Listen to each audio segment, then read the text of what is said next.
Bismillahirrahmanirrahim. Assalamu alaikum class. Today our topic is relative extrema or what is the maximum or minimum point. What are the point of inflections? ये आपने already I think semester 1 में भी पढ़े होंगे लेकिन ये आपके इस कोर्स में भी शामिल हैं, इसलिए हम इसको एक दफ़ा रिवाइज़ कर लेंगे। और ये चैप्टर नंबर है 4 और पेज नंबर है 66। इस पर टॉपिक नंबर है 4.3 रिलेटिव एक्सट्रीमा। इसको आपने उसके ऑब्जेक्टिव के लिए भी ये सारी लाइंस जो हैं इसको आपने अंडरस्टैंड करना है। Relative extremum is a point which is a function of which at which a function is at a relative maximum or minimum। To be at a relative maximum और मिनिमम, यानी कि इसमें आपको रिलेटिव एक्सट्रीमा की definition भी आ सकती है और आपको इसमें ऑब्जेक्टिव भी आ सकता है। एक फंक्शन मैक्सिमम और मिनिमम पर कब होता है? At a point A the function must be at a relative plateau that is not increasing not decreasing. ठीक है, ऐसा पॉइंट जहाँ पर फंक्शन ना तो डिक्रीज़ कर रहा है ना ही इंक्रीज़ कर रहा है, उसको हम कहते हैं relative extremum. If the function is neither increasing nor decreasing at a, the function can be of relative the first derivative of the function must be equals to zero और be undefined। उस point पर हमारा जो derivative, जैसे आपको पता है change को मैयर करता है, चेंज को शो करता है, तो ए पॉइंट ए पर चूंकि हमारा फंक्शन ना डिक्रीज़ कर रहा है ना इंक्रीज़ कर रहा है, तो आपका डेरिवेटिव भी ज़ीरो होगा या अनडिफाइंड होगा। A point in the domain of a function is the derivative the derivative equal to zero is undefined and, और उस पॉइंट को हम क्या कहते हैं? क्रिटिकल पॉइंट और क्रिटिकल वैल्यू। जिस तरह हम न्यूमेरिकल्स में क्रिटिकल पॉइंट्स आप निकालते हैं, डेरिवेटिव को इक्वल्स टू ज़ीरो पुट करते हैं। तो डिस्टिंग्विश इसको मैथमेटिकली करने के लिए मैक्सिमम क्या होता है और मिनिमम क्या होता है, द सेकेंड डेरिवेटिव टेस्ट को जो है वो हम यूज़ करते हैं, क्योंकि उस पॉइंट पर फंक्शन मिनिमम मैक्सिमम तो हो सकता है, लेकिन वेदर इट इज़ मिनिमम और मैक्सिमम, उसके लिए हम क्या करते हैं?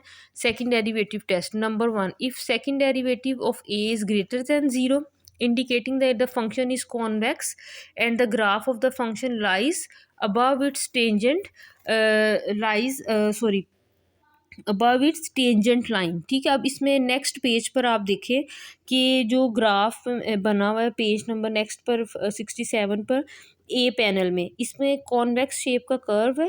ठीक है, तो इसमें ग्राफ जो टेंजेंट लाइन से सारा ग्राफ ऊपर बना हुआ है, तो ये क्या शो करता है? मिनिमम को।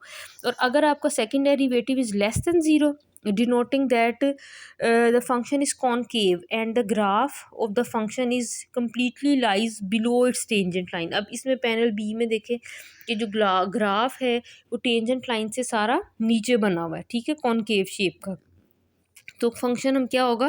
The relatively maximum at a maximum point. और सेकंड, और अगर आपका second derivative equals to zero आ जाता है तो आप लिखेंगे द टेस्ट इज इनकन्क्लूसिव, यानी कि आपके पास इसका कोई रिजल्ट नहीं आया। आगे उसने इसको शॉर्टली जो है एक्सप्लेन कर दिया दोनों पॉइंट्स को। उसके बाद आप आ जाए नेक्स्ट पेज पर inflection points.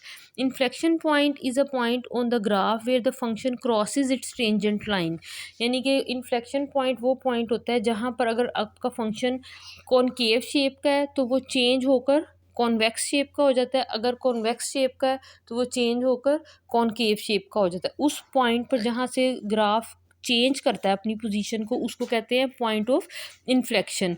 And changes from concave to convex और vice versa. Inflection points occur only where the second derivative equals to zero और is undefined। इन्फ्लेक्शन पॉइंट वहाँ पर आते हैं जहाँ पर उसको शो करने के लिए इन्फ्लेक्शन पॉइंट का सेकंड डेरिवेटिव होता ही इक्वल्स टू ज़ीरो है। The sign of the first derivative is immaterial in some for an inflection point at a. अब इसके क्या क्या पॉइंट्स होते हैं इन्फ्लेक्शन के? First derivative equals to second derivative equals to zero.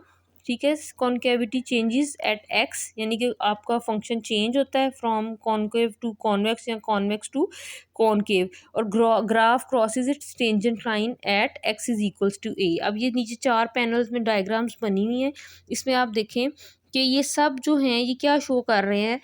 Point of inflection को, यानी कि इनके फर्स्ट डेरिवेटिव या second derivative although they are equals to zero या less than greater than zero, जिस तरह से भी हैं, लेकिन उसमें आप देख रहे हैं कि जो सेकंड डेरिवेटिव है सारे ग्राफ्स का वो क्या है? इक्वल्स टू ज़ीरो है।